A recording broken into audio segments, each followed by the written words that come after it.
वाट द्यावे शेष घेऊन राहिलो तुझे झाल्या भोजन शेष घेऊन राहिला तुझे झाल्या भोजन तुकाराम तुकाराम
पुत्रामुखी बोलविल्या श्रुती चालविली भिंती मृत्तिकेची नव्हे हा सामान्य महिमा संतांचा नैवेद्य हातीचा मूर्ती जेवी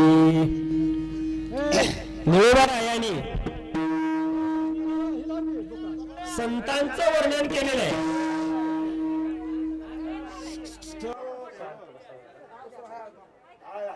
विठ्ठल विठ्ठल विठ्ठल कारण निळोबारायांनी अभंगात वर्णन कुणाचं केलेलं आहे.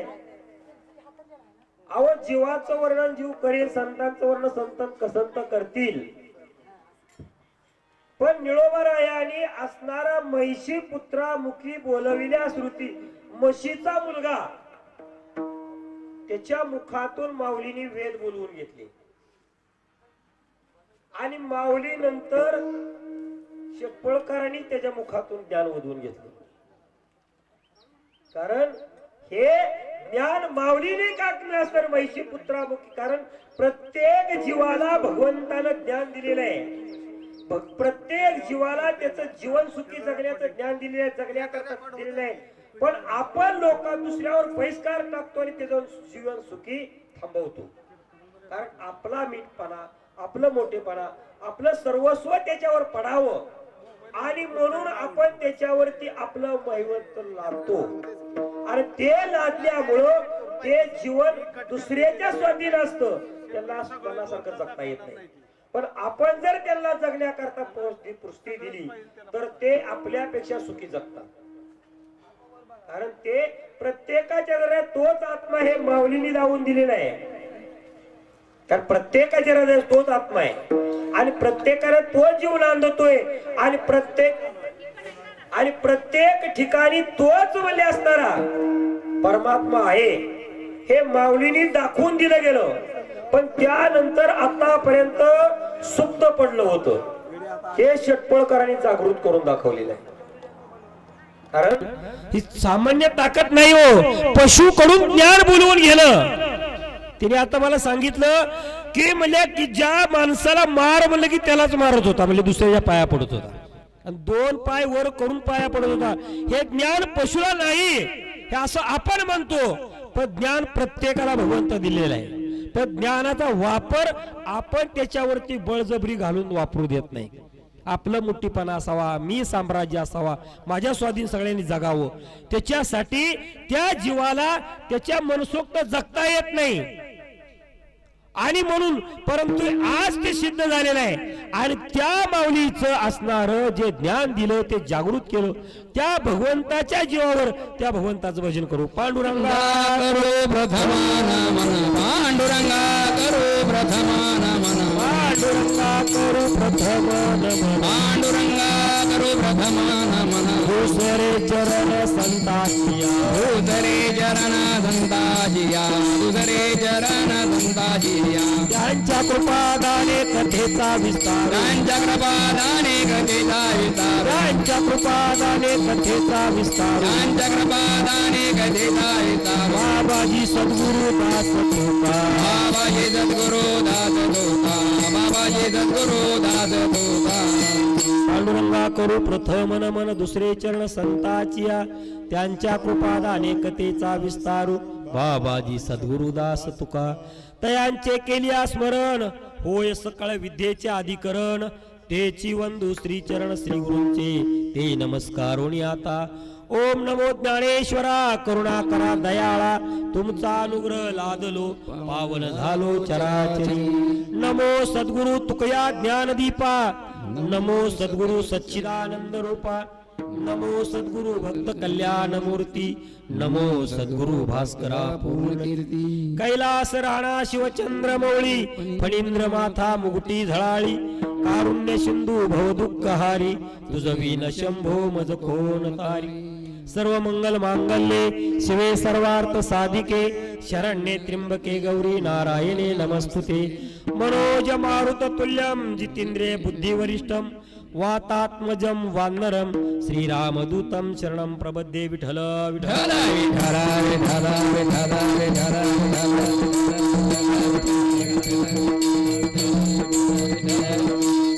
महिषी पुत्रामुखी बोलविल्या श्रुती, चालविली भिंती मृत्तिकेची असणारी माऊलीने, ज्ञानराज माऊली, ज्यावेळी माऊलींचा जन्म झाला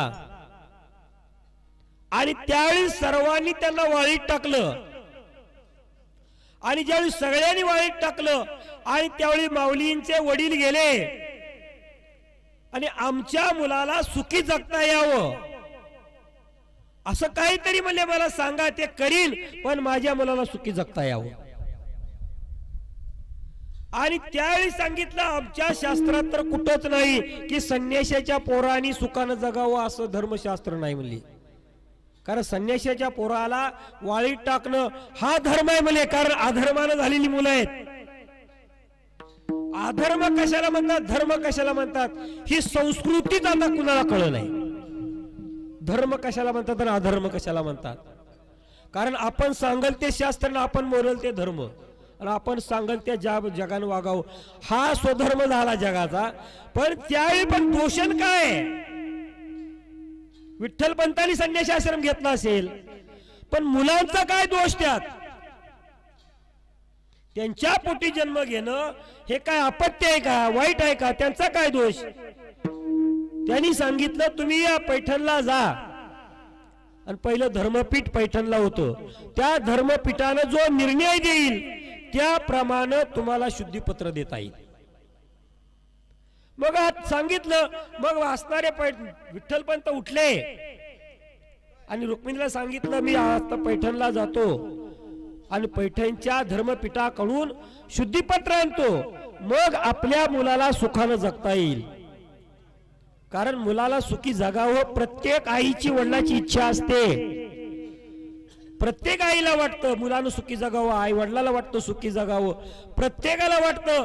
पण काय विघ्न संतोषी लोकांना वाटतं, ह्याला कशा पाहिजे सुख, ह्यानं आमच्या ताब्यात राहिलं पाहिजे, ह्यानं आमच्या म्हणण्यानं ऐकलं पाहिजे. अरे पण ज्याची त्याला सुखानं जीवन जगण्याकरता भगवंतानं म्हणे स्वातंत्र्य दिलेलं आहे, आणि ज्या भगवंतानी प्रत्येकाला स्वातंत्र्य दिलं त्याच्यावरती आपण का म्हणे बहिष्कार घालावा. त्यावेळी पैठणला गेले, आणि पैठणला गेल्यानंतर पैठणच्या सर्व असतात धर्मश्रेष्ठ ब्राह्मण. आणि पूर्वीचा काळ असा होता की ब्राह्मणानं सांगितल्याप्रमाणेच एकादशी करायची, आमोशा करायची, आणि ब्राह्मणानं जर आज आमोशा नाही म्हणलं तर आमोशा नाहीच. असा काळ होऊन गेला की ते सगळे ब्राह्मणाचंच, कारण त्यावेळी ही शिक्षण हे सर्व आपल्यापासून लपवलेलं होतं जगानं. ह्या ब्राह्मणांनी आपलाच म्हणे सर्व धर्म चालवला होता. प्रत्येक ठिकाणी माझं मीपणा चालला पाहिजे, आणि हे ब्राह्मणांनी केल्यामुळं आपल्यासारख्या सामान्य लोकाला मनसोक्त जगता येत नव्हतं. मग पुन्हा अनेक आपल्यात असणारे संस्कारिक लोक जन्मली, त्यानं हे धर्मशास्त्र ज्ञान हे संपूर्ण केलं, आणि गेल्यानंतर त्यांनी तपासाय चालू केलं. शास्त्र वेद 4 वेद सारले, 6 शास्त्र पाहिली, 18 पुराण पाहिली, 14 विद्या पाहिल्या, 64 सगळं बघितलं. पण संन्याशाच्या मुलाला काय गती द्यावी हे त्या शास्त्रात लिहिलंच नव्हतं. पुस्तकं तपासून तपासून कटाळली, म्हणजे आता ह्यात काहीच नाही म्हणले. संन्याशाच्या मुलाला जर म्हणले कुठलं प्रायश्चित्त द्यावं हे लिहिलंच नाही तर सांगायचं काय. पण नाही सांगावं तर लोक म्हणतील मग तुम्ही आम्हाला अडकावून का टाकलं. त्या ब्राह्मणाला ब्राह्मणांनी पुन्हा मेळ केला आणि त्यांनी सांगितलं आता आपल्या पदरचं शास्त्र घालू म्हणली, देहांत प्रायश्चित्त. कुठल्या शास्त्रात सांगितलंय हो, संन्याशाच्या मुलानं जगू नये, गरीबाच्या मुलानं जगू नये, सामान्याच्या मुलानं जगू नये. अहो प्रत्येकाला अधिकार आहे, पण आपल्या प्रतिष्ठेसाठी आपण त्याचा अधिकार दाबतो. देहांत प्रायश्चित्त आहे म्हणजे तुम्ही आई वडिलांनी जर देहांत प्रायश्चित्त घेतलं तर तुमच्या मुलाला सुखी जगता येईल. विठ्ठल विठ्ठल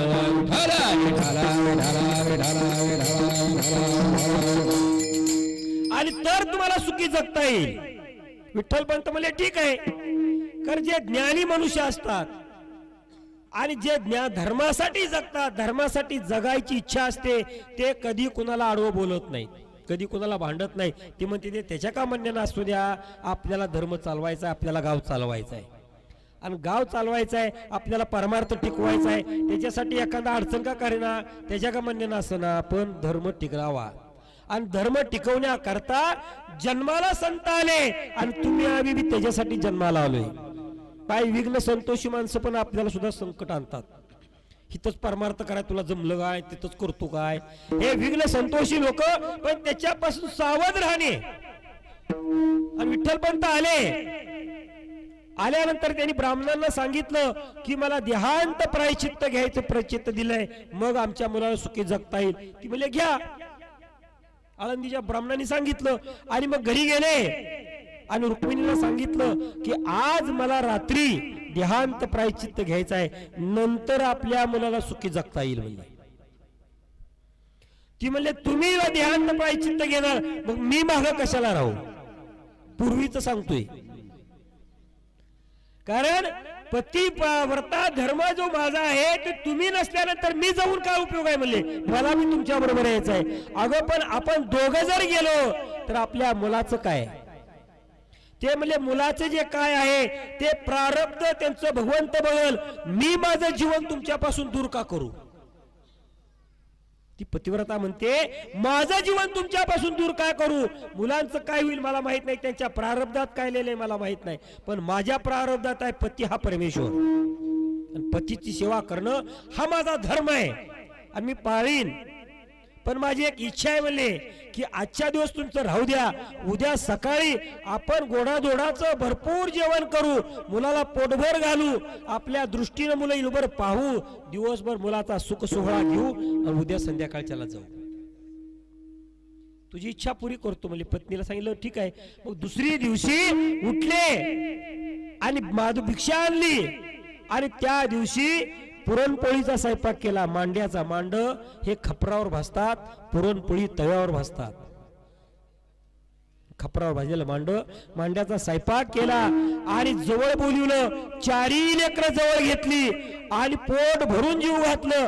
मनसोक्त माऊलीच्या तोंडावर विठ्ठलपंत हात फिरवायचे, माऊली घे, आणि रुक्मिणी घ्यायची आणि पोट भरून जीव घातलं. आणि जीव घातल्या संध्याकाळी झोपवलं. झोपल्यानंतर दिवे पहिले एरंडाच्या तेलाचे गर्डीच्या तेलाचे लावत होते. पहिले लाईट नव्हती, कुठं राखेल नव्हतं, डिझेल नव्हतं, पेट्रोल काही नव्हतं.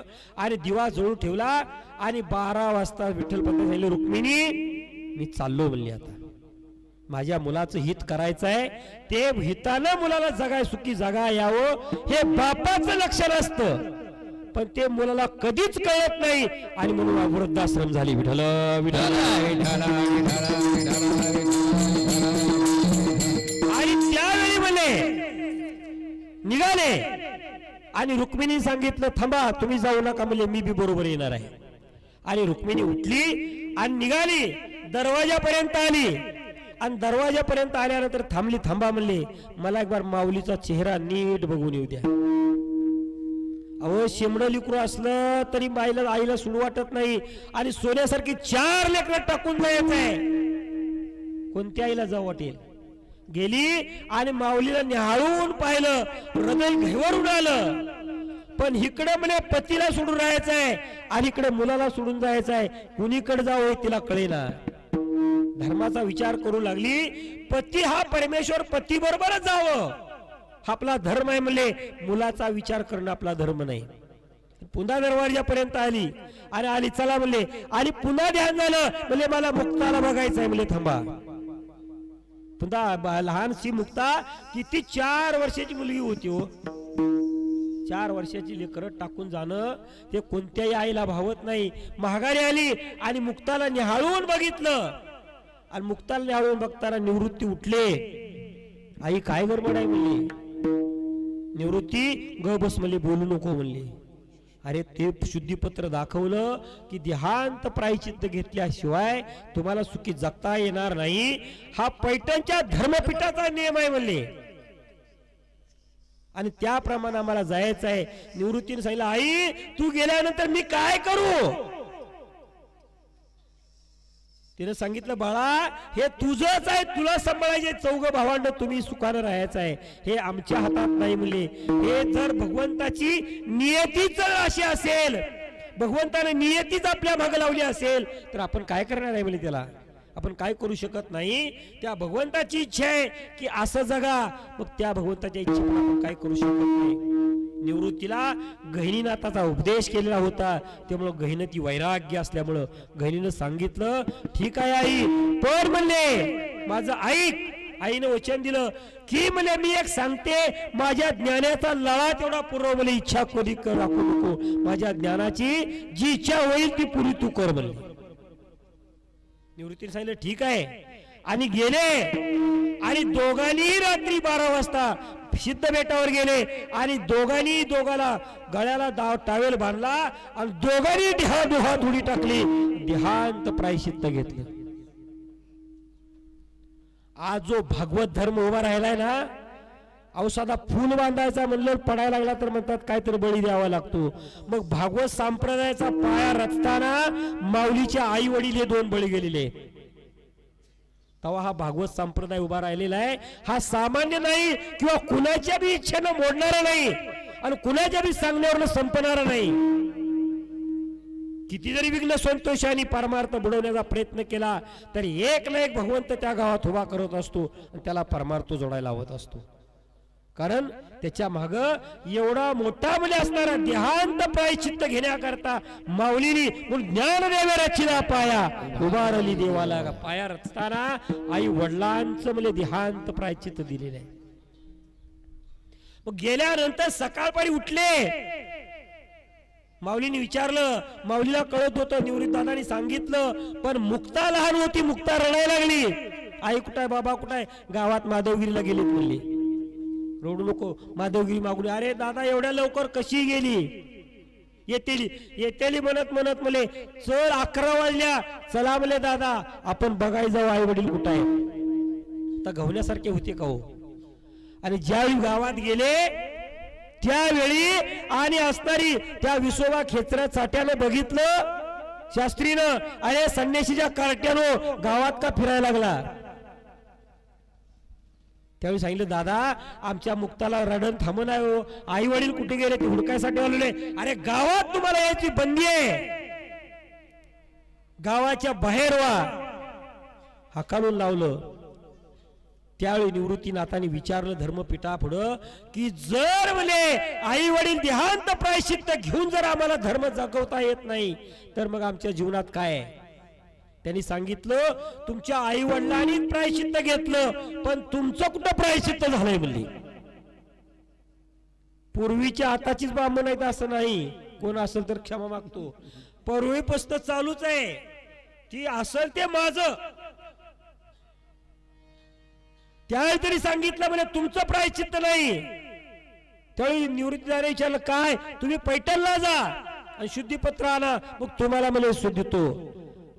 आई वडील जाऊन सुद्धा मुलांना सुखी जगू दिले नाही हो. ज्या माऊलीला सुखी जगू दिले नाही त्या माऊलीच्या वारीला गेला तर टमटम भरून बिस्किट आणतो पण त्यांना पीठ धुळीत गुली टाकू दिलं नाही. आणि वारीला गेलं ज्ञानबा तुकाराम मला तर गुलाब जेवणाशिवाय खात नाही.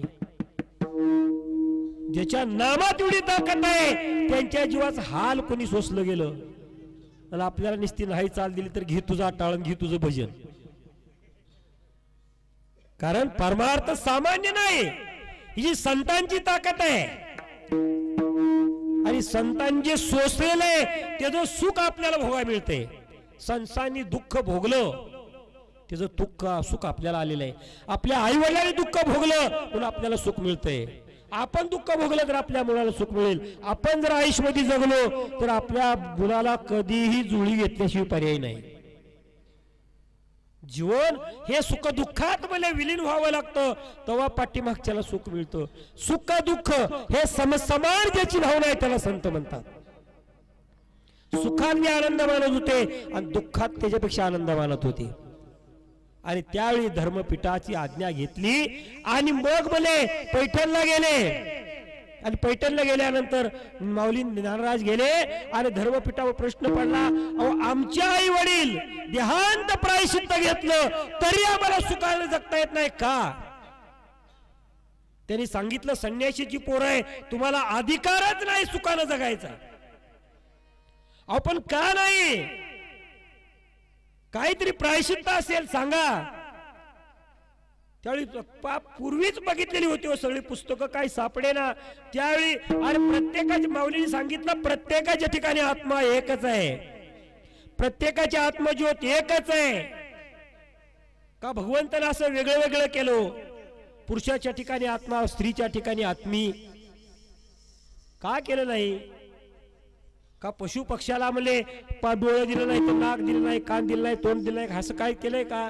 प्रत्येकाला समान भगवंताला जर अधिकार दिलाय तर आपण त्यांचा अधिकार हिरावून घेणारे कोण? विठ्ठल विठ्ठल विठ्ठल.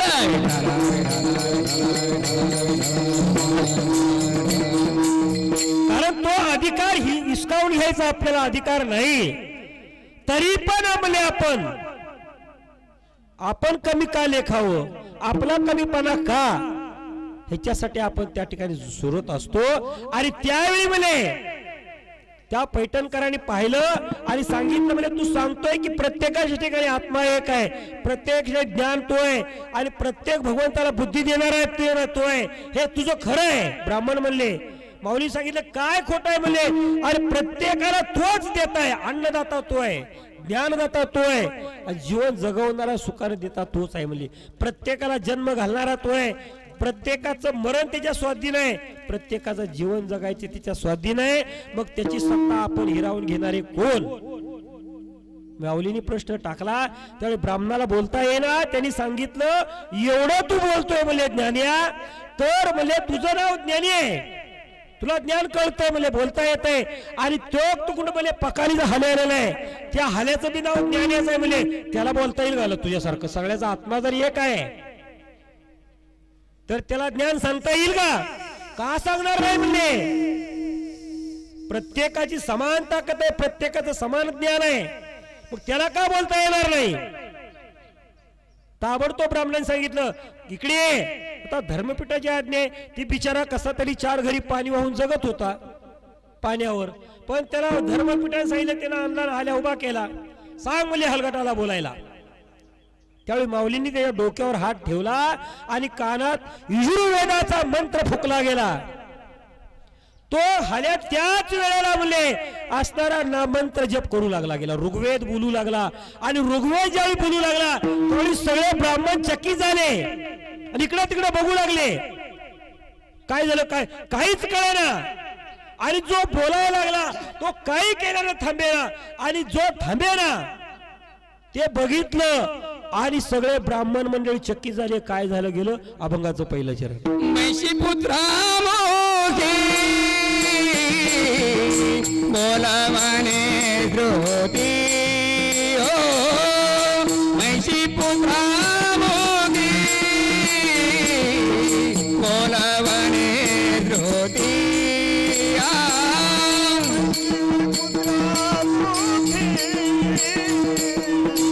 बोलवणे श्रुती मैशी पुत्रा मोगे बोलवणे श्रुती, मैशी पुत्रा मोगे बोलवणे द्रोती, मैशी पुत्रा मोगे बोलवणे द्रोती, मैशी पुत्रा मोगे बोलवणे द्रोती, मैशी पुत्रा मोगे बोलवणे द्रोती. चालविणे भिंती मृतिके जा, चालविणे भिंती मृतिके जा, चालविणे भिंती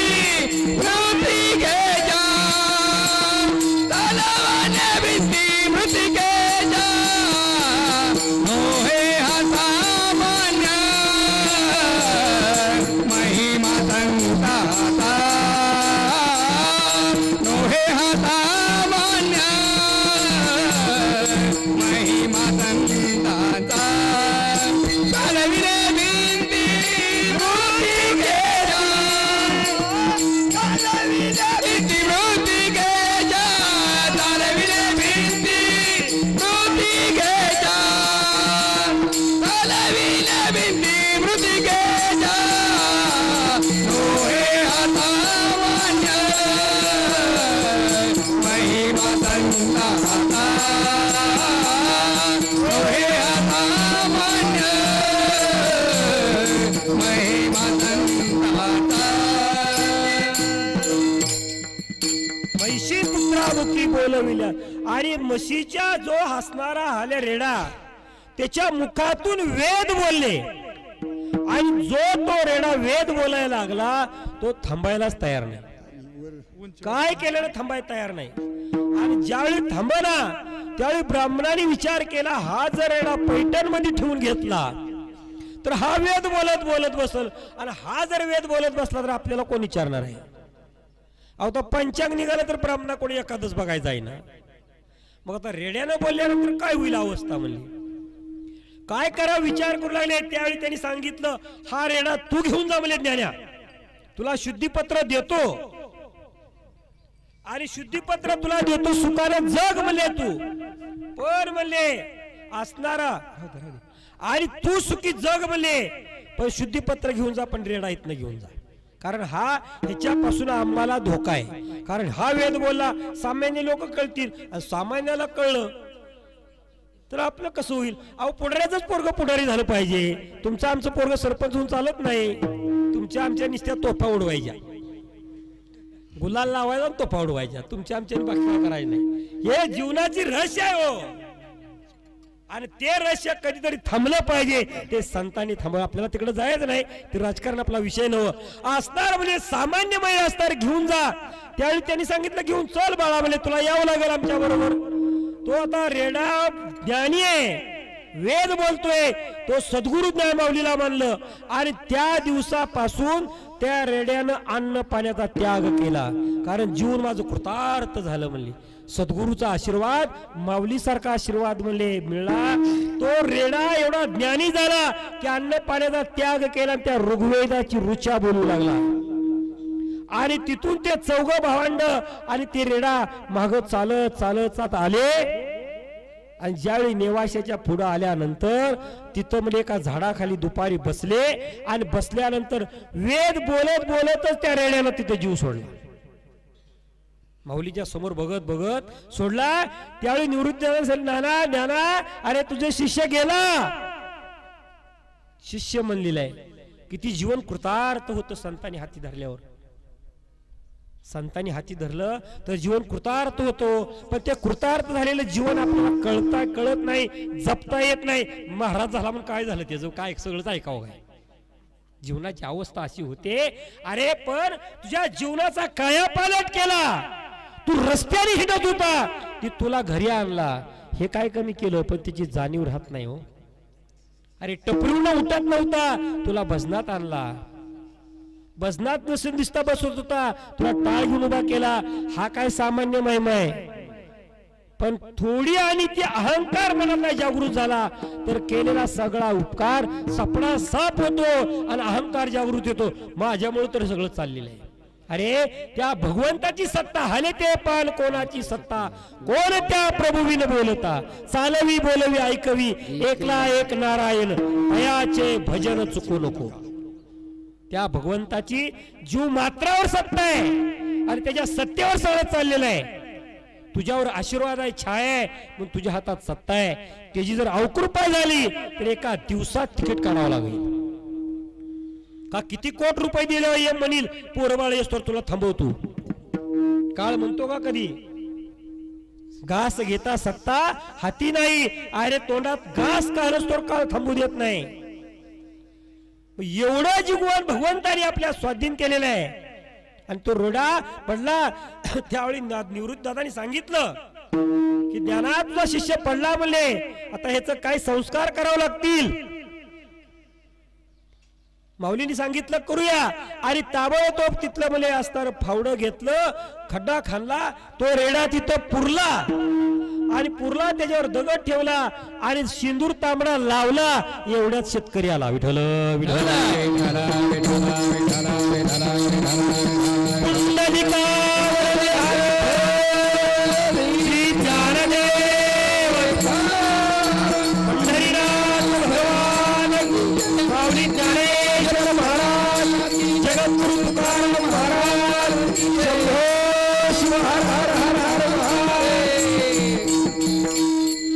त्या ठिकाणी पुरलं आणि धोंडा ठेवून शेंदूर लावस तोर शेतकऱ्याला ए पोरानो काय केलंय मला इथं काय पुरलंय माझ्या घरी एक तर माझी जमीन पिकला म्हणला कुणी बाहेरली कुणी काय केलं माहित नाही उत्पन्न निघालं पुनीत इथं काय पुरलंय त्यांनी सांगितलं बाबा हा मसोबा आहे म्हणले महिषापुत्र आहे म्हणले आणि हा इथं तुझ्यात पुरलेला आहे ह्याला जर तो प्रत्येक आमुष्याला नैवेद्य दाखवला पाणी घातलं तर हा तुला भरपूर उत्पन्न देईल खरं सांगताय मला तुम्ही आता पूर्वीची लोक अज्ञानी होती हो आता आपल्यासारखं असतं मला दावबरू करून म्हणलो असतो आपण पण पूर्वीची अज्ञानी लोक होती दुसऱ्याच्या स्वाधीन जीवन जगणारी अरे म्हणजे तुला किती जर ज्वारी होती म्हणले ती मला 5 पोती जर अवधा 20 पोती नाही झाली तर माझ्या कुठे घेऊन जावा पण ह्या महिषी पुत्राला इथनं काढू नका म्हणले ह्याचं काय नाव आहे म्हणले महिषी पुत्र मसुबाई काय म्हणले होय म्हणले आणि मग त्या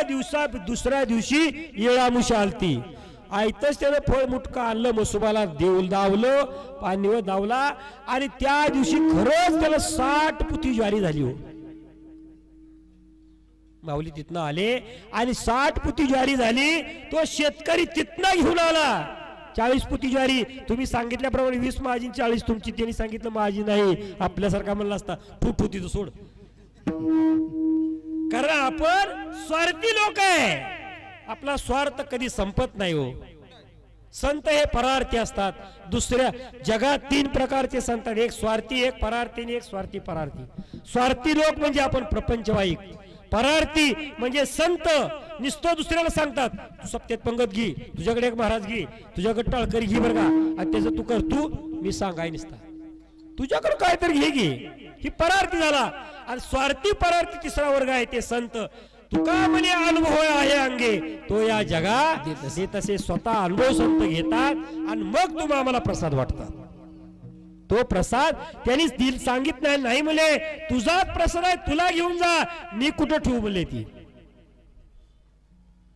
तो हसणारा रेणापूरला तोच हा शेटपळकरांनी व्यासपूरला कारण ते ज्ञान त्यांना कळलं उमजलं की ज्यानं आपलं जीवनाचं कल्याण केलेलं आहे जीवनाचं नाही प्रपंचाचं कल्याण केलेलं आहे आपल्या मुलाबाळाचं कल्याण केलेलं आहे इमारत ज्याच्यामुळे उभा राहिलेले आहे त्या प्राण्याचं का करू नये त्याचं समाधान का करू त्याचा आत्मा दुप्पट आशीर्वाद यांना अजून देईल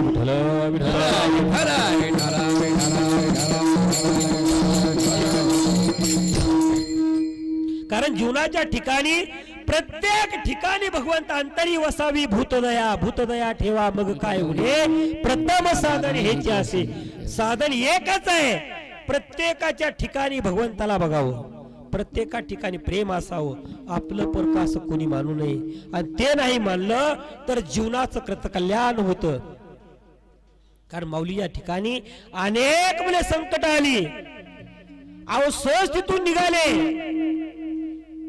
आणि जाता जाता पुढे गेले एके ठिकाणी असणार म्हणजे एक मंदिर होतं आणि मंदिरात म्हणजे प्रेताचा ढीकच्या ढीक पडलेला होता आणि तिथं बघितलं मुक्ताईनं म्हणली ज्ञानदाना म्हणले ही काय पडलंय म्हणले चालले सगळी प्रियतच पडली ती म्हणले जाळते बिळती धन देते ती का नाही ती म्हणली सगळे अशीच ती म्हणले काय करायचं आहे मुक्ती आपल्याला चल पुढं आपला काय तो धर्म आहे का लोकांचं नाही म्हणले तसं नाही म्हणले ज्ञाना हे कुणीतरी थांबलं पाहिजे अधर्म हा थांबला पाहिजे मग आपण अवतार घेऊन काय उपयोग आहे अधर्म जर थांबवता येत नसेल तर गावात पुढारपण करून काय उपयोग आहे धर्म कुठं आहे अधर्म कुठं आहे सत्य कुठं आहे असत्य कुठं आहे हे कळलं पाहिजे ते कळलं तर सत्य धर्म सत्य तुका म्हणे सत्य कर्म व्हावे साह्य तरीच हे वर्म पडे ठावे सत्कर्म जे आहे ते त्याला ठाव पडावं लागतं ते अनुभवावं लागतं ते घ्यावं लागतं ज्यावेळी असणारे मुक्ताबाद गेली तर एक म्हातारी बसली होती तिथं आणि तिचं कुत्र मेलं होती म्हणले म्हातारी इथं का बसली म्हणले हे तर चांगदेव महाराज आहेत म्हणले हे चांगदेव महाराज 6-7 महिन्यात एकदा उठतात आणि कोण मेलंय म्हणले की सगळी मेली उठून बसते ती म्हणले मग मला कोण नाही म्हणले मला एक कुत्र मेलंय माझं कुत्र बी उठल म्हणून बसली म्हणले राखात ती म्हणले अगं असं कोणी सांगितलं म्हणले मी बघितलंय म्हणले त्या मुक्ताने ते कुत्र्याचं शिपूट धरलं असं गरगरगर फिरवलं सगळीच मेलेली उठली सगळी उठून बसली. ती म्हणली इथं काय बसला मुक्ता म्हणली काय नाही म्हणली जा आपल्या आपल्या घरला. लावली सगळी हाकालू लागली. म्हातारी बी गेली आणि तिथून भावांड चौघा आले आळंदीला. तो माग कळलं नांगदेव उठले कोण आहे म्हणलं कुत्र सुद्धा नव्हतं. योगी असला म्हणून काय झालं म्हणले जगावर राज्य भगवंताचं चाललं पाहिजे संताचं चाललं पाहिजे. योगी असेल तर त्याच्या सगळं सत्ता भगवंताची काबीज कोण करू शकत नाही. ती भगवंताची सत्ता भगवंतच करतो. आणि त्या तो ज्ञानी असणारा तो असणारा चांगदेव बाळ म्हणजे कोण म्हणले शिष्याने सांगितलं 4 भावंड कोण राहती आणि बारक्या मुलीनं हे असणार म्हणजे सगळी प्रेत उठवली. आणि मग चांगदेव महाराज बागावर बसले हातात नाग घेतला जिवंत चापकाचा आणि गेले. त्यावेळी माऊलीने ओळखलं हा अहंकारानं म्हणले आपल्याकडे आलेला आहे. मग ह्याच्याकडे भेटीला कसं जावं म्हणले आणि मग भिंतीवर बसले होते मातीच्या आणि भिंतीला चांगलं माये चल म्हणले योगीराज आलेले भेटायला. चालविली जड भिंती हरली चांगयाची भ्रांती. चालविली जड भिंती हरली चांगयाची भ्रांती. मोक्ष मार्गीचा सांगाती ज्ञानोबा माझा. मोक्ष मार्गीचा सांगाती ज्ञानोबा माझा. मोक्ष मार्गीचा सांगाती ज्ञानोबा माझा. मोक्ष मार्गीचा सांगाती ज्ञानोबा माझा. भिंती हरली चांगयाची भ्रांती. चालविली जड भिंती हरली चांगयाची भ्रांती. मोक्ष मार्गीचा सांगाती ज्ञानोबा माझा. मोक्ष मार्गीचा सांगाती ज्ञानोबा माझा. मोक्ष मार्गीचा सांगाती ज्ञानोबा माझा. मोक्ष मार्गीचा सांगाती ज्ञानोबा माझा. आणि चांगदेव महाराज भिंत आडवी आली. चांगदेव महाराज वाघावर उतरले साष्टांग लोटन श्री संताची माता चरणावरी. श्री संताची माता चरणावरी. श्री संताची माता चरणावरी. श्री संताची माता चरणावरी. साष्टांग हे करी दंडवत. साष्टांग हे करी दंडवत. साष्टांग हे करी दंडवत. साष्टांग लोटांवर घातलं. मग निळोबाराय म्हणतायत म्हैशी पुतामुखी बोलविल्या श्रुती चालविली भिंती मृत्यू. आणि मातीची भिंत ज्या संताने चालवली रेड्यामुखी जोनी वेद बोलला गेला. आणि ते ज्ञान म्हणले प्रत्येक जीवाला म्हणले असणारी संतांनी अधिकार दिलेला आहे. प्रत्येकाला अधिकार दिला आणि प्रत्येकाला अधिकारानं ते ज्ञान बोललं गेलं. आणि नोहे हा सामान्य महिमा संतांचा नैवेद्य हातीचा मूर्ती. संतांची ताकद कमी नाही हो फक्त संत वापरत नाहीत. काय सांगू देवा ज्ञानोबाची ख्याती. काय सांगू देवा ज्ञानोबाची ख्याती. वेद मैसामुखी बोलविले बोलविले. वेद मैसामुखी बोलविले बोलविले. वेद मैसामुखी बोलविले. काय सांगू देवा ज्ञानोबाची ख्याती. काय सांगू देवा ज्ञानोबाची ख्याती. वेद मैसामुखी बोलविले बोलविले. वेद मैसामुखी बोलविले बोलविले. वेद मैसामुखी बोलविले. कारण संतांची जी ताकद आहे आगळी वेगळी आहे हो.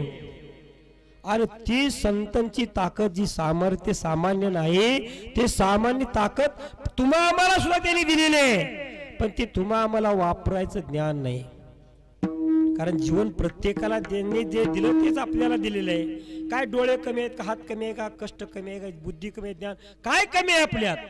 पण त्या बुद्धीला आपण ताण देत नाही. आपला ताण असतो संसाराकडं. कांदा गेलं टमाटी लावू टमाटी गेली भिमुख लावू. शिकडं आपला बुद्धीचा वापर होतो. आपला वापर भक्ती मार्गाकडे कमी पडतो. आणि भक्ती मार्गाकडला वापर कमी पडल्यामुळं ते ज्ञान आपल्याला होत नाही. ते मगाच मला बोलून गेले आपण दोघांनी मिळून पहिला हल्ली तुम्ही महाराज झाला मी हलगा थांबतोय काय. कारण बुद्धीला ताण आपण देऊ शकत नाही.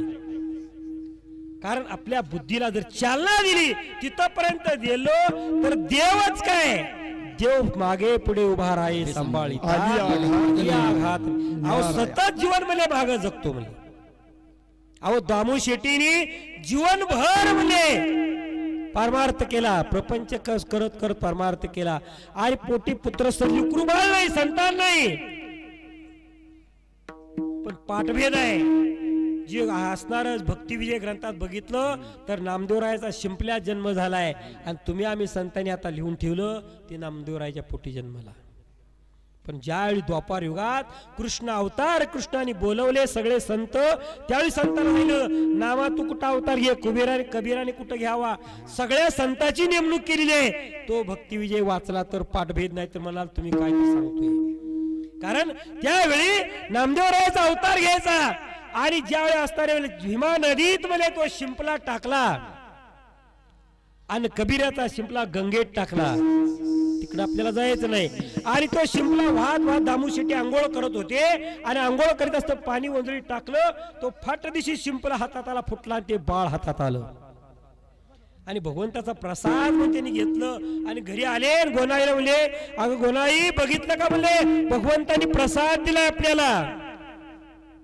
काय प्रसाद आहे म्हणजे आपल्याला दिलेला आणि त्यावेळी नामदेवरायाचा जन्म त्यांनी इतकं सुखानं जगविलं एवढं नामदेवरायाचं संगोपन केलं रोज नामदेवराय खेळायला जायचे फिरायचे इकडं तिकडं पण नामदेवरायाचं भक्ती देवळात कधी गेले नव्हते मग दामू शेट्टी पूजा करता करता एक दिवशी म्हणले आज मंगळवेळेच्या बाजारला जायचंय म्हणले नामदेवा तू तेवढा जा आणि देवाला नैवेद्य दाखवून ये मला यायला उशीर होईल नाहीतर देवाचं नित्य नेमे नामी ते प्राणी दुर्लभ लक्ष्मी वल्लभ काय म्हणतात नित्य म्हणजे रोजचे रोज नेमानं म्हणजे टायमाला त्याच टायमाला नंतर 5 वाजता एक हरिपाठ एक दिवशी 4 वाजता हरिपाठ एक दिवशी 8 वाजता हरिपाठ असतो हरिपाठ नेमा नित्य नेम का म्हणलेला आहे नित्य म्हणजे रोजच्या रोज नेमानं म्हणजे त्याच टायमाला घड्याळ मागोमोर सरेल पण परमार्थ भागमोर सरला पाहिजे त्याला माऊली म्हणते नित्य नेमी नामी ते प्राणी दुर्लभ आपण म्हणतो झालं एवढं खुरपाय झालं नाही मग जाऊ पुन्हा लावू ग्रंथ काय होत नाही त्याला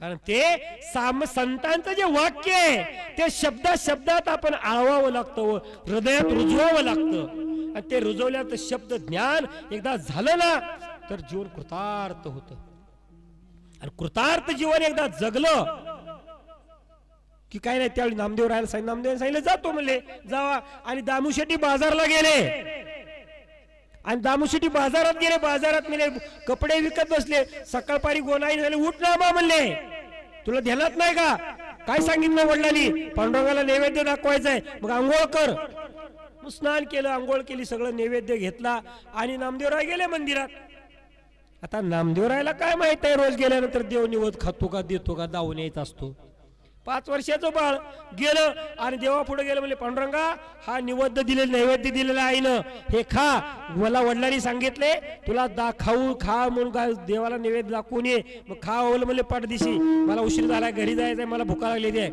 आता देव कुठं काय बोलाय देव तयारच नाही काय बोललं अरे देवा उरक लवकर म्हणले अरे रोज वडील येते तेव्हा खातोच म्हणले मी आल्यावर काय झालं म्हणले तुला खा म्हणले देवा एक नाही 2 नाही असणार नामदेवराय रागाला गेले देवा खातो का नाही म्हणले का डोका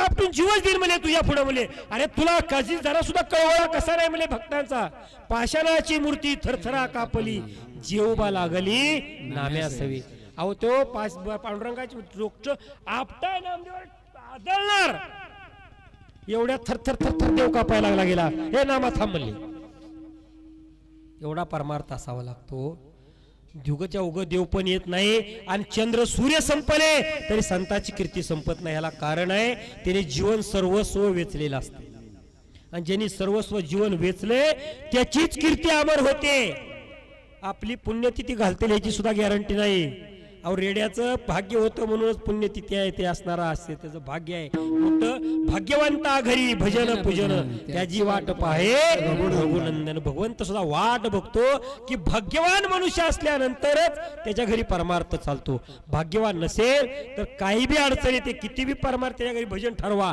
त्याच्या अडचणी इथेच ती म्हणतो राहू देता पुढल्या बारीनं बघू ह्या एकादशीला काय जर अडचण झाली बघ, पुढल्या एकादशीला बघू. पुढली एकादश कुठवर फुडली कवा हे संपायची कवा. कारण ते भाग्यवान असावं लागतं. संत सजासजी घरी येत नाहीत आणि संत सदासदी नामघोष करत नाहीत. आणि जे भाग्यवंताचं जे चिंतन आहे ते जे मूर्ती थरथर कापू लागली आणि नामदेवरायच्या हातात निवड घेतला आणि खाऊ लागले. नामदेवला म्हणले दादा खातो बाबा पण कोणाला सांगू नको. मी कशाला सांगतोय म्हणले, रोजच्या रोज खातोय तुम्हाला आज खाल्ला म्हणून काय नवल झालं म्हणले. खा गपचिप. देवा निवत खाल्ला, नामदेवाला ताट झाकलं आला घरी. आल्या घरी आल्याला आईने विचारलं नामदार निवत कुठे घेतला? खाल्ला देवानं. खातो बोलतो काय म्हणले. 12 वर्षाला बाप म्हणजे देवाला जातोय कवा निवत खाल्ला ना आज कसा खाल्ला. अगं आई गळ्या शपथ खाल्ला, आता शपथ सुद्धा व्हायला लागलाय म्हणली, तू खोटं बोलायला लागला म्हणली. अजून एवढून आहे तोपर्यंत खोटं बोलतो काय म्हणली. देव कोण निवत खात असतो काय म्हणले. अगं खाल्ला आई, जीव तोडून सांगू लागला. ऐकाय तयार नाही. नाही म्हणले तुला बाप आल्यावर बघतेच. आणि ताबोदा सांगितलं वडीला. दामूशेट्टी आले म्हणले, दामूशेट्टीला म्हणले अहो आपला मुलगा मोठा झाला. ती म्हणले बरं झालं, खोटं बोलायला शिकलाय. पण ती म्हणलं काय झालं? देवाला निवत दावाय नेला तिकडच खाऊन आलाय म्हणले, देवानं खाल्ला म्हणतोय म्हणले. अगं देवाचा नैवेद्य मग कुणी तर खायच असतो की म्हणले. आपण म्हणतो तो देवानं खाल्लाय म्हणतोय म्हणले, आम्ही खाल्लाच नाही. देव कसा खाईल म्हणले. नामा कोणी खाल्ला? देवानं खाल्ला बाबा म्हणले. खरंच खाल्ला देवानं. आई गोनाई जरा स्त्रिया हट्टी असतात. बापाला एखाद्या वेळेस झाकून येतो पण स्त्रिया हट्टी असतात. त्यांनी सांगितलं उद्या ज्याला जाबर म्हणले, कसा खातोय बघू दे म्हणले देव. आणि दुसरी दिवशी नामदेव सांगितलं आज मी खाईल म्हणले. ना खायला काय झालं त्याला म्हणले. घेतला निवत गेले आणि दोघं आडमुंडे गेले आणि सांगितले देवा निवत खा. देव म्हणला बाबा तुझ्या आई बाप बघते ती म्हणले. काय बाप बघते? बघितलं काय झालं म्हणले. खाल्लाच पाहिजे तो. अरे त्याला खानावा खाता येत नाही. काल खाल्ला म्हणले हट्टासाठी, आज खाता येत नाही. का खात नाही म्हणले? म्हणजे त्यांच्या पुढे माझी चूक उघडी पडतो का म्हणले.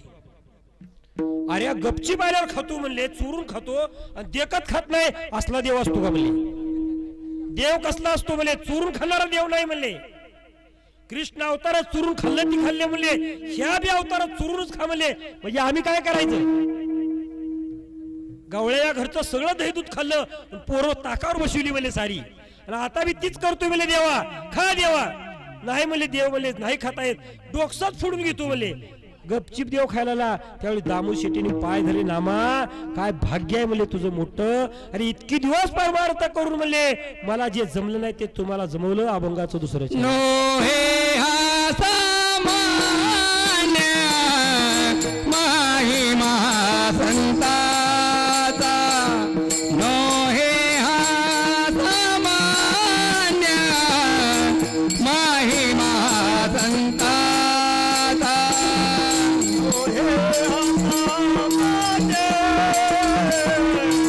महिमा संतांचा. नो हे हा सामान्य महिमा संतांचा. नो हे हा सामान्य महिमा संताचा. नो हे हा सामान्य महिमा संताचा. नो हे हा सामान्य महिमा संतांचा.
नोहे हा सामान्य महिमा संतांचा, नैवेद्य हातीचा भगवंताच्या असणार. भगवंत स्वतः संतांकडून जेवण भगवंत करत होते. तुमचा टाइम झाला असेल तरी निवेदनाला जावा. आणि असणार म्हणे जो सामान्य महिमा नाही, आणि तो सामान्य जे आहे, आणि तो महिमा म्हणे जो संतांनी वर्णन केला, तो महिमा तुम्ही आम्ही सर्वांनी वर्णन केला गेला.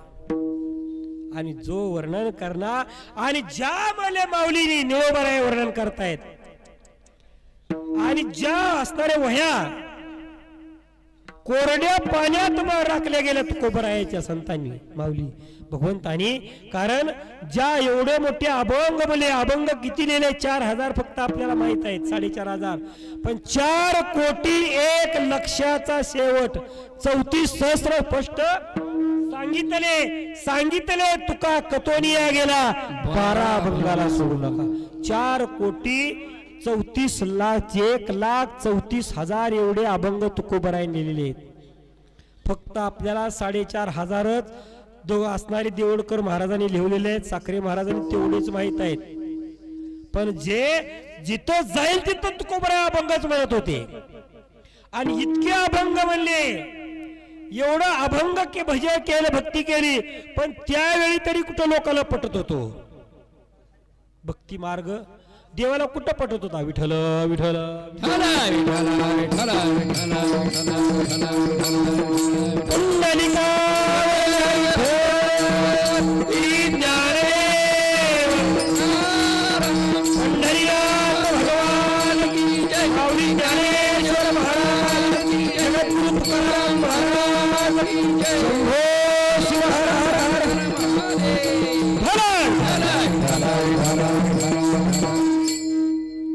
कारण जिथं जाईल तिथं तुकोबरायचे अभंग चालू होते.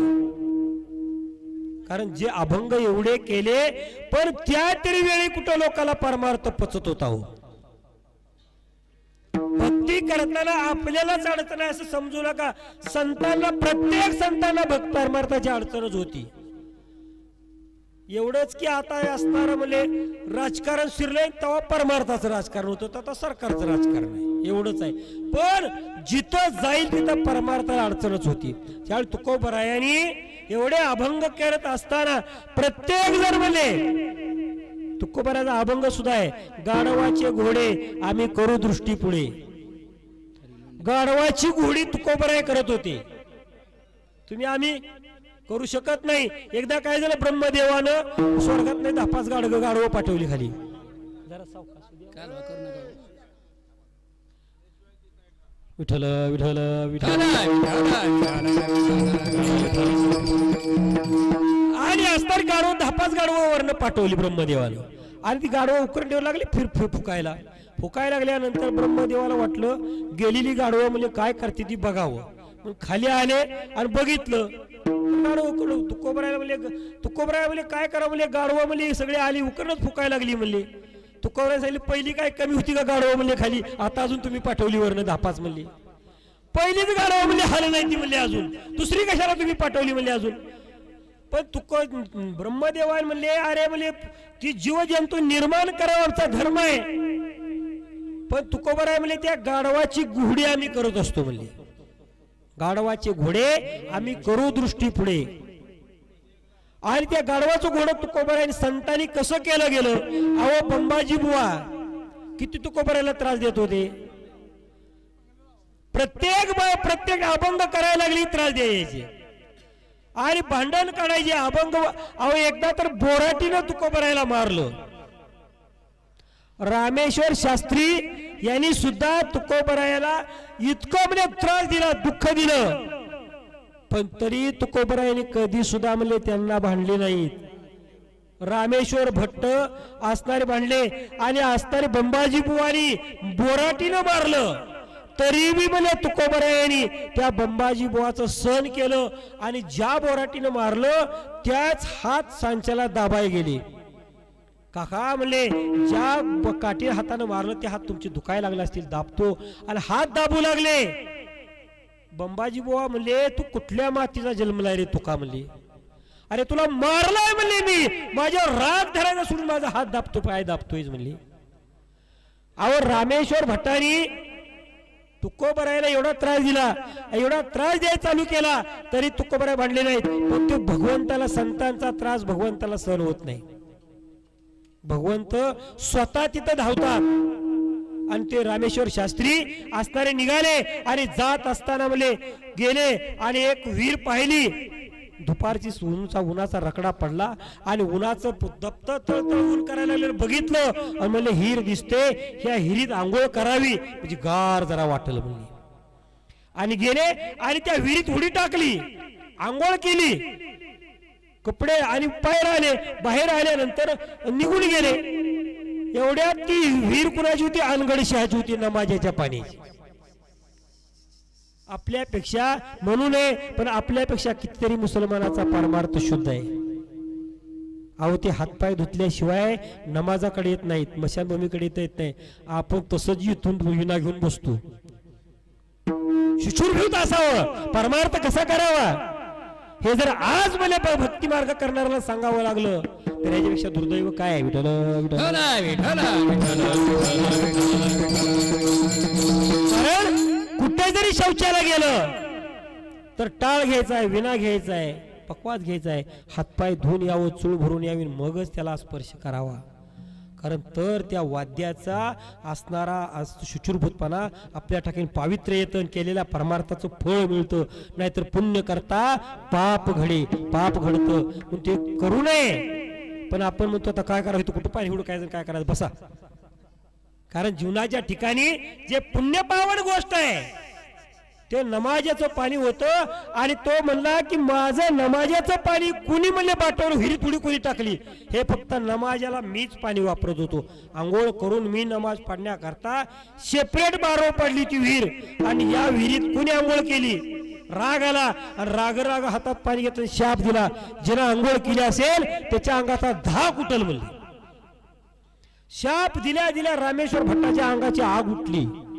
जशी कुरडी खुरुजल्या अंग खाजवावं तसं आग उठली, आग उठली, खर खर खर खर व्हायला लागला. आणि शिष्याला म्हणले मला अंग खाजवायला काय औषध पाणी आणा, कशाला थांबेला. शेवटी गाडगं भरलं पाण्याचं डोक्यावर ठेवलं, अंगावर वली कापडा केली, 24 तास पाण्याची धार ठेवली तरी अंगाचा धाक कमी होईना. तो रामेश्वर भट गेला आणि पाय माऊलीचे धरले. राजा म्हणजे काहीतरी उपाय कर, माझ्या अंगाचा धाक थांबव. कशासाठी धाक उठलेला आहे? माऊलींनी सांगितलं ते माझं कार्य नाही म्हणले, ते असणारं काम तुकोबरायचं आहे. तुकोबराकडे जा आणि तो तुला औषध देईल, मग हांग राहील. त्या तुक्याला काय कळायचं आहे म्हणले ह्यातलं. अहंकार माणसाचा कधी संपत नाही. अहंकार हा जागृत असतो. त्याला काय कळणार आहे म्हणले, त्याला सांगून काय उपयोग आहे म्हणजे तुमच्यापाशी पुन्हा 7 दिवस धरलं. 7व्या दिवशी माऊलींनी सांगितलं तू किती जरी दिवस थांबला तरी ह्याचा उपाय माझ्याकडे नाही, तुकोबरायाकडे जा. संपू झाला असलं तर टायमिंग. आणि सास्तार म्हणले ताबड जा म्हणले, तू जा म्हणल्याबरोबर म्हणले तिथून निघाले. आणि पण जावं कसं, शरण जायला सुद्धा माणसाला लाज वाटते हो, लाज वाटते. आणि सांगितलं शिष्याला सांगितलं जावा आणि तुकोबराला सांगा की माझ्या अंगाची धाक उठलाय, माऊलीने तुमच्याकडे पाठवलंय, काय तर औषध द्या. मग शिष्य गेले आणि गेल्यानंतर शिष्याने सांगितलं रामेश्वर शास्त्रीनी तुमच्याकडे निरोप पाठवलेला आहे की त्यांच्या अंगाचा धाक उठलेला, काय तर औषध द्या. त्यावेळी ते तुकोबारे अभंगलेला चित्त शुद्ध तरी शत्रू मित्र होती, व्याघ्र न खाती सर्पत, या 4 चरणाचा अभंग लिहिला. आणि सास्तार शीतळ होती अग्निज्वाळा, जे अग्निसारखे धाक उठला शिव, अभंग लिहून दिला. जावा वेळेला घेऊन ते घेऊन आले अभंग. म्हणजे हे निकट औषधच दिलंय काय, कागदच दिसता दिलाय. गेले आणि गेल्यानंतर पाहिलं रामेश्वर शास्त्री सांगितलं हे दिलं म्हणले, हे काय होतं काय म्हणले, हो ना तर राहू बघा तर की म्हणले. त्यांनी बघितलं अभंग वाचला, शेवटचं चरण म्हणल्या म्हणल्या अंगाचा धाक थांबला गेला, अंगाचा धाक थांबला. एवढी ताकद संतांच्या म्हणजे अंगात आहे. त्याच रामेश्वर शास्त्रींनी वह्या पाण्यात बुडवल्या होत्या, 13 दिवस पाण्यात वह्या बुडवलेल्या होत्या. आणि 13 दिवस म्हणले तुकोबराय अन्न पाणी तोंडात न घेता तिथं बसले होते की भगवंता जर म्हणले माझ्या वह्या बुडवलेलं मला दुःख नाही, पण तुझा परमार्थ तुला रक्षण करता येत नाही, मग जीवन आम्ही का जगावं? कुणासाठी जगावं? अरे तुझ्यासाठी आम्ही जगतोय, मग तुझी जर संरक्षण तुला करता येत नाही तर आमचं संरक्षण कोण करणार? आमचं काय बी होऊ दे, आमचा नाशिवंत हे जाणार आहे, पण तुझे अभंग आहे, तुझी कीर्ती आहे, तुझं वर्णन आहे, हे तुला रक्षण करता येत नाही. 13व्या दिवशी ते अभंग मले असणारे वर काढले गेले, अभंगाचं तिसरं चेर जाऊ दे, आता टाइम नाही असणार मले. आणि ते काढल्या गेलं, वर काढल्या, आणि त्या मले वह्या ज्यावेळी कोरड्या काढून हातात मले तुकोबाराया दिल्या, ते तुकोबानी पाहिल्या, आणि तुकोबानी मग मले त्या ठिकाणी पाणी घेतलं, आणि जीवनाचं कृत कल्याण मले जीवन सुखी जाऊ. हे असणार मले जे संतांची ताकद आहे हो. आणि ते निळोबाराया अभंग येत आहेत, त्या निळोबायाची ताकद किती आहे? भजन करू. विठोबार खुमाई जय विठोबार खुमाई, विठोबार खुमाई, विठोबार खुमाई, विठोबार खुमाई, विठोबार खुमाई, विठोबार खुमाई, विठोबार खुमाई, विठोबार खुमाई, विठोबार खुमाई, विठोबार खुमाई, विठोबार खुमाई, विठोबार खुमाई, जय गोपाल कुमार, जय गोपाल कुमार, गोपाल कुमार, जय गोपाल कुमार. आणि निरोबारायचे वर्णन अभंगाचं करतायत. निरोबायाची सामान्य ताकद नाही हो. ज्यावेळी तुकोबारायांनी सहजासहजी निळोबाला सांगितलं होतं, आपल्याकडे टाइम थोडा आहे, आणि त्या निळोबाला सांगितलं होतं की निळा तू काळजी करू नको, तुला अनुग्रह दिल्याशिवाय मी जाणार नाही. तुला अनुग्रह देईन, माळ घालीन, गुरु मंत्र देईन, मग जाईन. निळोबा म्हणले कवा बी द्या, मग पण तुम्ही द्या म्हणले. आणि निळोबा गावाला गेले, तुकोबाई वैकुंठाला निघून गेले. आता विस्तार करायचा टाइम नाही, तुम्हीच कालवा उठीला जाऊ द्या, असू द्या. आणि ते तुकोबाई गेले वैकुंठाला, आणि निळोबाला कळालं गावाकड की तुकोबाई वैकुंठा गेले, मग माझा अनुग्रहाचं काय? विश्वास येतो करी स्वामीवरी सत्ता. ज्याचा विश्वास आहे तो सद्गुरूवर असणारी सत्ता दाखवतो, ज्याचा विश्वास नाही त्याचा देवावर सत्ता चालत नाही. ज्याची सत्ता आहे तुझी जशी सत्ता चालते, विश्वास देवा तुका म्हणे घातली भार घालली तयावरी, त्याच्यावर भार घाला, तो सगळा संसार आपला चालवतो. त्याच्यावर भार घालावा लागतो, त्याच्यावर भार टाकला की ते आपोआप सगळं करतो. आणि ते निळोबाराय आले, आणि 42 दिवस कडेला बसले होते ध्यानस्थ, ध्यान करत, आणि ध्यान करत बसले. आणि तुकोबारायचं तुकाराम तुकाराम तुकाराम तुकाराम तुकाराम म्हणत बसले. आणि ज्यावेळी बसले त्यावेळी भगवंताला वाटलं आता तुकोबाई तर वैकुंठाला निघून गेले, तर आता नाही, मग आता काय करावं? 42 जवळ अन्न नाही, पाणी नाही, पाण्याचा थेंब तोंडात नाही. जर हा निळा बेला तर लोक काय म्हणते? काय देवाचं ध्यान ध्यान करून मिली तरी देवानं बघितलं नाही, हे माझं काय? मग निळोबा देव आले आणि हाक मारली, निळवा उठ म्हणले, मी आलोय. हाक मारली, निळोबा काय झोपले, उठलेच नाही. आणि दुसऱ्यांदा हाक मारली, निळा उठ म्हणे. निळोबाने उठले, आणि निळोबा उठले, आणि ते देवाकडे बघितलं. देवा तुझला इथे बोलाविले कोणी, पाचारेले वाचवणे आला शिका. प्रल्हादा कैवारे, अरे ज्या भक्त प्रल्हादाला संकट पडलं होतं मग तिथं तुला त्यानं बोलवलं होतं, तसं मला कुठे इथं संकट आहे? मग कशाला आलाय? तुला कोणी बोलवलंय? मी तुकोबारायाची माझ्या सद्गुरूची आठवण करतोय, आणि मला सद्गुरूची गरज आहे, तुझी देवा गरज नाही. अहो देवाने सांगितलं, अरे निळा म्हणले, अरे जग म्हणजे माझ्यासाठी रात्रंदिवस परमार्थ करते, भक्ती करते, तरी मी त्याला नख माझा नजर पडत नाही. आणि तुझ्याकडे आलोय तरी तू मला उठून माघारी घालवतोय. तुका निळा म्हणे न ओळखोची देवा, तुकयाचा धावा करीत असे. निळोबाराय म्हणताय, देवा तुला आम्ही ओळखत नाही, तू कोण, कुठला, काय काय माहित आहे मला? म्हणले आम्ही आमच्या सद्गुरूचा धावा करतोय. तुकोबारायानी जो मार्ग दावला त्या तुकोबारायाची आठवण करतोय. म्हणजे तुला तुझं आम्हाला माहित नाही, कारण तू कोण आहे? आणि शेवटी तुकोबारायाला परत येऊन अनुग्रह द्यावा लागला. आणि ज्या तुकोबारायाने अभंग दावला गेला, ज्या माऊलीनी रेडा बोलवला गेला, त्यांचं भजन करू. ज्ञानेश्वर माऊली ज्ञानराज माऊली तुका, ज्ञानेश्वर माऊली ज्ञानराज माऊली, ज्ञानेश्वर माऊली ज्ञानराज माऊली, ज्ञानेश्वर माऊली ज्ञानराज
निरामने ती संगेची तारणे निरामने ती संगेची तारणे निरामने ती संगेची तारणे निरामने ती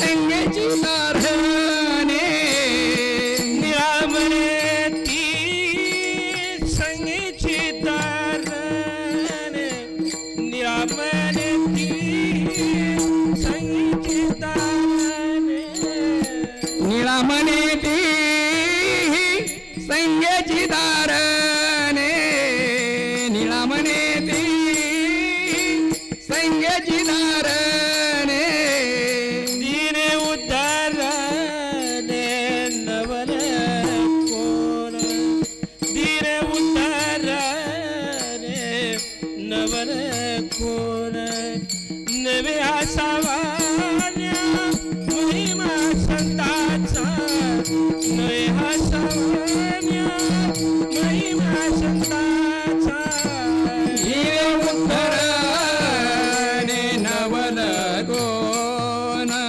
जीवे उद्धरणे नवल कोण नोहे असामान्य महिमा संताचा नोहे असामान्य महिमा संताचा निरामणे ती संगीची तारणे निरामणे ती संगीची तारणे निरामने ती संगेची तारणे निरामणे ती संगेची तारणे तिने उतरणे नवल कोण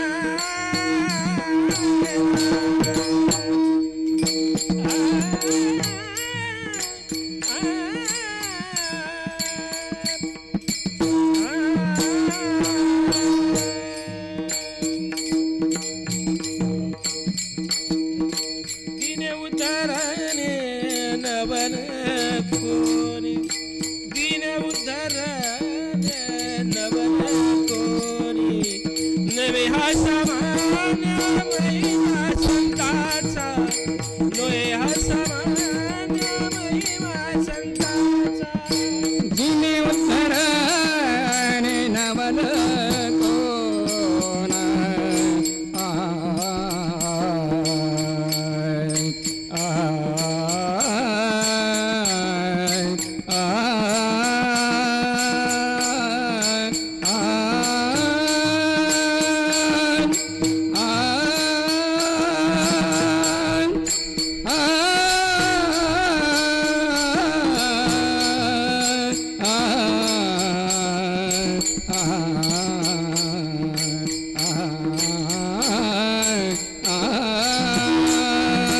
जिने उद्धरणे नवल कोण जिने उद्धरणे नवल कोण नोहे असामान्य महिमा संताचा नोहे असामान्य महिमा संताचा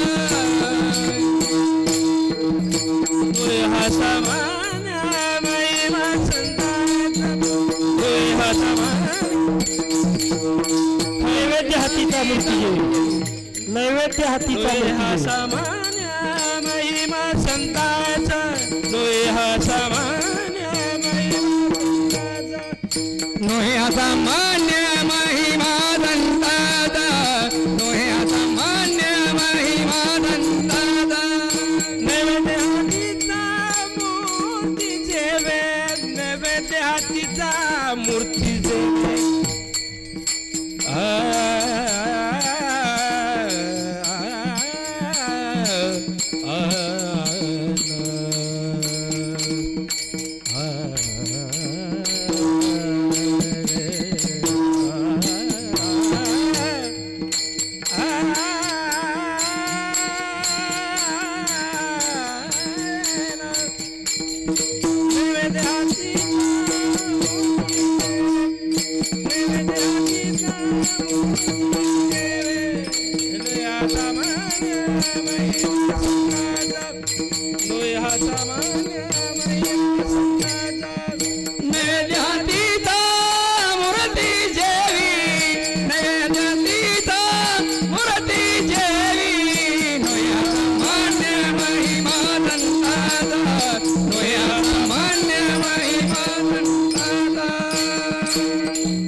अभंग म्हणा.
हा गोटूचा संजय खडकेचा लहानपणापासून सांभाळलेला हा गुन्हा रेडा त्याचे गेल्या वर्षी निधन झालं आणि आज प्रथम पुण्यतिथी आहे. ज्ञानेश्वर महाराजाच्या काळात तुम्ही बोलला, रेड्यामुखी वेद बोलले, पण त्यानंतर संजय खडके यांनी आपल्या गुन्ह्या रेड्याची पुण्यतिथी अख्ख्या महाराष्ट्रामध्ये पहिल्यांदा साजरी होत आहे महाराज. कारण माणसाची पुण्यतिथी साजरी होत नाही, आईवडिलाची पुण्यतिथी साजरी होत नाही, पण या ठिकाणी संजय खडकेंनी ह्या गुन्ह्या रेड्याला लहानपणापासून सांभाळलं. त्याला जसं शिक्षण दिलं, तो राम राम म्हणल्यानंतर उठून पाय उचलून राम राम घालायचा. असा गुन्ह्या त्याला संजय खडक्याला माणसात आणलं. या माणसात आणल्यानंतर त्या गुन्ह्यापासून हा समोरचा बंगला तयार झाला. त्या गुन्ह्यापासून संपत्ती मिळाली. बघा माणसं किती खुडीला असतात. माणसं बघा, प्राणी किती सौम्य असतात. प्राणी माणसाला संपत्ती देतात, प्राणी माणसाला कसं जगायचं शिकवतात. असा गुन्हा रेडा आपल्यातून निघून गेला. आज त्याची पुण्यतिथी आहे. आज या ठिकाणी हरिभक्त परायण हरी लोंढे महाराज खंडाळी यांचं 1 तास कीर्तन या गुन्ह्यावरती झालेलं आहे, रेड्यावरती. आणि सर्व आपण ऐकलेलं कीर्तन आहे. असे सर्व भजनी मंडळी, मग खंडाळी असो, शेटपळकर असो, सर्वांचा या ठिकाणी मी व्यक्तिशः संजय खडकेंच्या वतीनं आभार मानतो. यानंतर महाराज बोलतील. संजय खडके हे आमचे बालपणचे मित्र आणि त्यांचं जे असणारं जीवन असणारं अतिशय सुखात मला जीवन जगले गेले. पण पशुप्राण्यावर, माणसावरती प्रेम करणं, माया करणं, आईवडिलावरती प्रेम करणं हे सतत त्यांच्या जीवनात मला समृद्धीतनं आलेलं आहे म्हणले. आणि त्याने लहानपणापासून जे पशुप्राण्यावर प्रेम केलं, जीवावरती प्रेम केलं आणि त्या जीवाचा उपकार म्हणजे तो असणारा पशु एक मले जसा माऊलीचा रेडा असावा तसा रेडा दारात आला. म्हैशी पुत्र मले दारात आला आणि त्यांची उपकार फेडण्याकरता जे पशुचं पालन केलं, पशुची सेवा केली, जीवनात मले सर्वांचा सुख सोहळा बघितला, आनंद बघितला. त्याचे उपकार फेडण्याकरता भगवंतानं तो प्राणी पाठवला गेला आणि त्याच्यामुळं तो प्राणी दारात आला.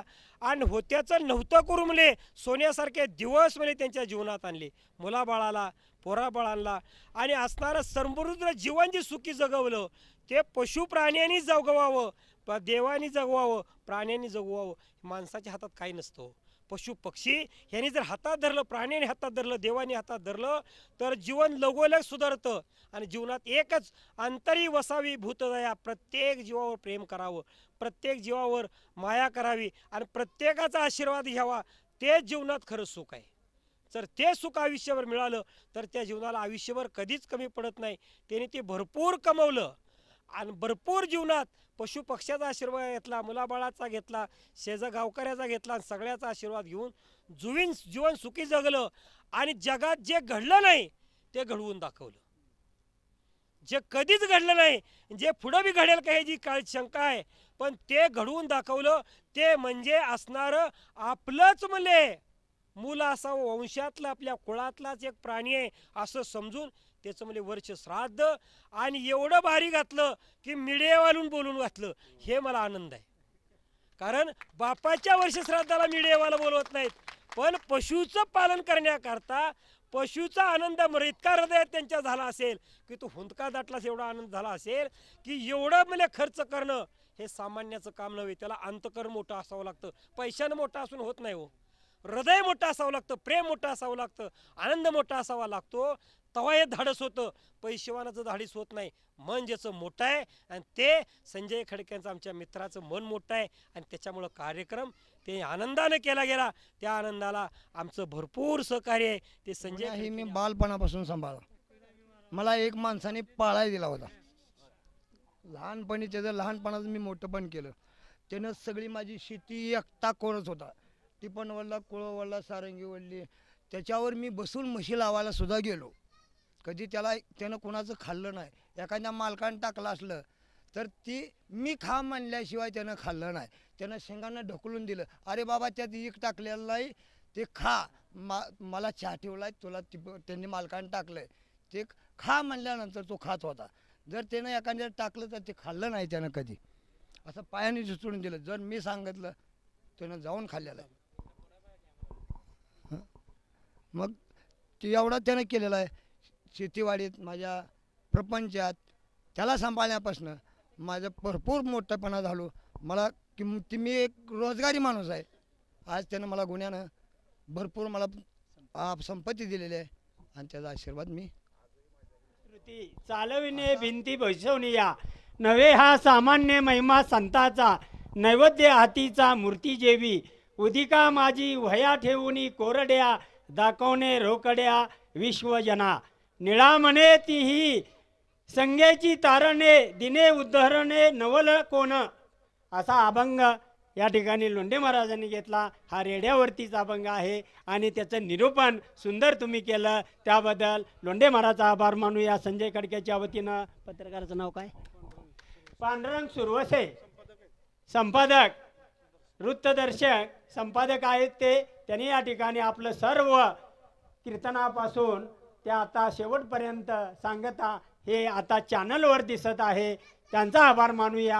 आपण सर्वांनी महाप्रसाद घेऊन जायचा आहे अशी संजय खडके यांच्या आग्रहाची विनंती. धन्यवाद राजे.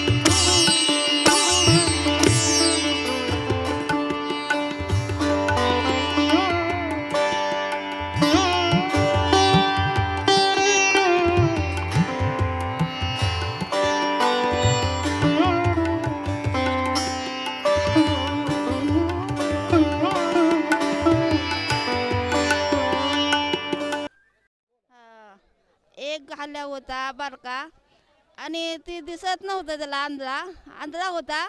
मी हाक मारलं की माझ्याकडे बघून रडत होता. कोण्या म्हणला की कुठून बघत होता, कवा मला मारलं नाही मी त्याला. हां हां आणि कधी मला मारलं नाही त्यानं. त्याला मी पाणी वैरण केलं की हाक मारलं की माझ्याकडे बघत होता टाका टाका टाका. कधीच मला मारलं नाही लहानपणापासून, अजिबात नाही. मी माळावर न्यायची, चारायची, त्याला पाणी दावायची आणि घरला आलं तर लोकांच्या अंगावर धावत होता, पण मला कधीच बिचारा धावला नाही. आणि कधीच मारलं नाही त्यानं मला. गुन्ह्या म्हणलं की अजिबात भेट नव्हता. माझ्याकडे टाका टाका बघायचा. आंधळा झालता तरी तुझा उठून इकडं तिकडं बघत होता बघा. एवढं माझं प्रेम आहे त्या गुन्ह्यावर होतं बघा. काय करायचं सांगा.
माणसासारखाच प्राणी होता ते, त्याचं फारच कौतुक होतं. यांनीही सांभाळलेला होता आणि प्राणीही चांगलाच होता, माणसासारखा होता, माणसासारखा. जो संजय खडके बोलत तो चालत होता, तो हां वागत होता.